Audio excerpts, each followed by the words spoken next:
আল্লাহ রাব্বুল আলামিন বলে, বান্দা আমার হাবিব যদি কার জন্য হাত তুলে দোয়া করে, তার জন্য বদদোয়া করে বা খারাপ দোয়া করে বা ভালো দোয়া করে, আমি তা ফেরত দেই না।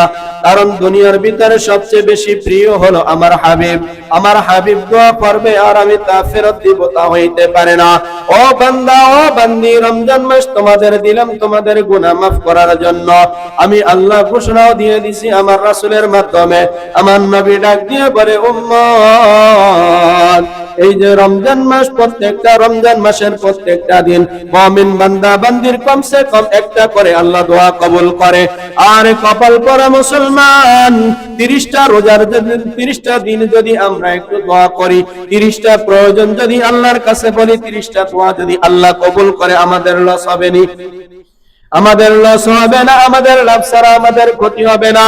আর গুনার জন্য যদি আল্লাহর কাছে তওবা করি, আল্লাহ আমাদের তওবা বেতা দিবে না। সময় কাটে না, সময় কাটে না। রোজা রইছি, ঘুমে কত সময় থাকা যায়, 12 ইঞ্চি 16 ইঞ্চি 32 ইঞ্চি লাগাইয়া দিছি, বুতুম পেছার মতন তাকায়া থাকে আর ওইটা দেখে সময় পার করে।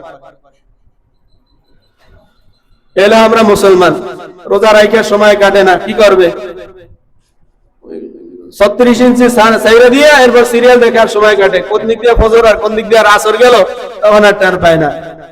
আল্লাহ রাসূল কি বলেন? আল্লাহ রাসূল বলে, মুমিন ও আমার উম্মতের দল, রমজান মাসে চারটা কাজ বেশি করে করবা। 1 নম্বরে তোমরা কালেমার জিকির বেশি বেশি করবা। 2 নম্বর তোমাদের গুনার কারণে বেশি বেশি করে ইস্তেগফার করবা। আমি নবী, আমি রাসূল আল্লাহর কাছে এত প্রিয়, এত প্রিয়, আমার জিন্দেগিতে কোনো গুনাহ নাই, আমি তারপরও দৈনিক 100 বার ইস্তেগফার পড়ি। আমরা কয়বার পড়ি? আল্লাহ রাসূল বলেন 3 নম্বর কাজ জাহান্নাম থেকে মুক্তি চাওয়া। 4 নম্বরটা হলো জান্নাতুল ফেরদাউস আল্লাহর কাছে কামনা করবা। বান্দা, এই যে লাস্টের যে 2টা কাজ, এই 2টা না করলেই না, জাহান্নামে জ্বলার মতন তোমাদের ক্ষমতা কারো নাই, কারো নাই। আরে দুনিয়ার আগুনে জ্বলার ক্ষমতা রাখি না, জাহান্নামের আগুন কিভাবে জ্বলবো? আমাদের ক্ষমতা নাই জাহান্নামের আগুন। আরে দুনিয়ার আগুনে পড়লে পরে, দুনিয়ার আগুন যদি শরীরে লাগে, আস্তে আস্তে সব পরে শেষ করে ছাই করে দেয়। জাহান্নামের আগুনের ভিতরে যদি আল্লাহ ফেলায়, আল্লাহ ডাক দিয়ে বলে, বান্দা তোমাদেরকে জাহান্নামের আগুনে ছাই করবে না। ও বান্দা, জাহান্নাম কিন্তু মরণের জায়গা না, এখানে মৃত্যু হবে না। দুনিয়াতে আগুন লাগলে তোমাদের মৃত্যু আসবে, কিন্তু জাহান্নামের আগুনে যদি পড়ো, আগুনের ভিতরে যদি তোমরা পড়ে যাও, জাহান্নামের ভিতরে মৃত্যু নামক কোনো যন্ত্রণাই, মৃত্যু কিন্তু হবে না। তোমাদের চামড়া পোড়াবে, চামড়া লাগায়া দেব, গোশত পোড়াবে, গোশত লাগায়া দিব, হাড্ডি পোড়াবে, হাড্ডি লাগায়া দিব, এরপরে আবার তোমাদেরকে পুনরায় আগুন লাগায়া দিব। এরকম চলতে থাকবে অনন্ত অসীমকাল। কতদিন পর্যন্ত? এর সীমা একমাত্র আমার রব জানে, দুনিয়ার কেউ জানে না।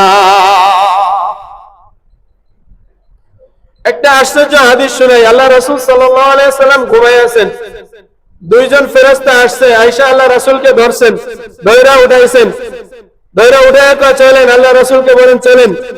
আল্লাহ রাসূল চলতেছে, চলতে চলতে চলতে চলতে কত দূর যাওয়ার পরে বিশাল এক পাহাড়।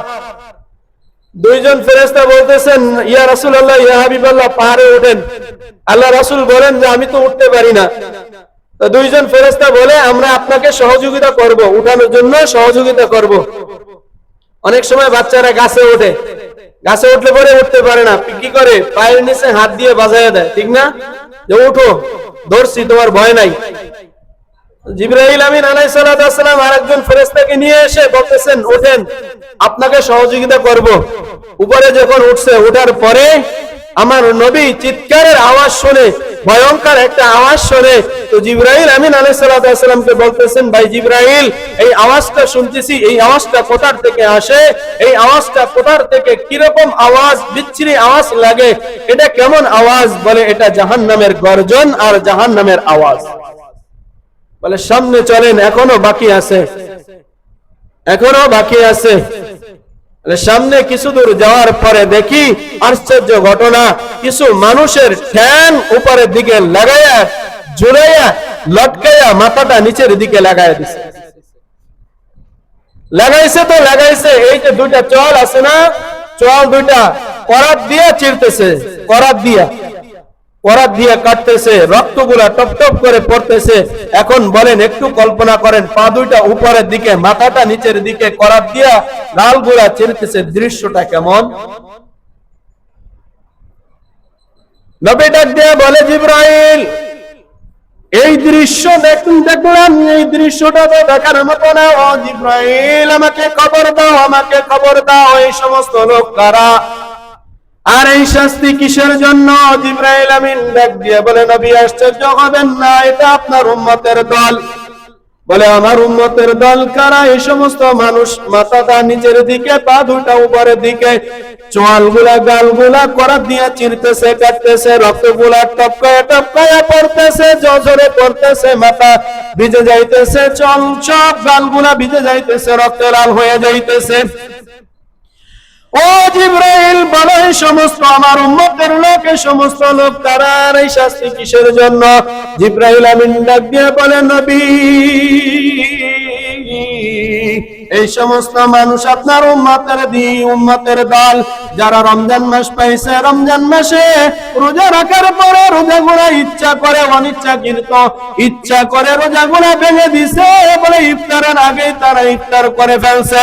আল্লাহ তাআলা তাদের উপরে গজব ছেড়ে দিছে। তার দোকানের ভিতরে পর্দা লাগা দিনের বেলা খাইছে, দুনিয়ার মানুষকে ভয় করছে, আল্লাহকে ভয় করে নাই।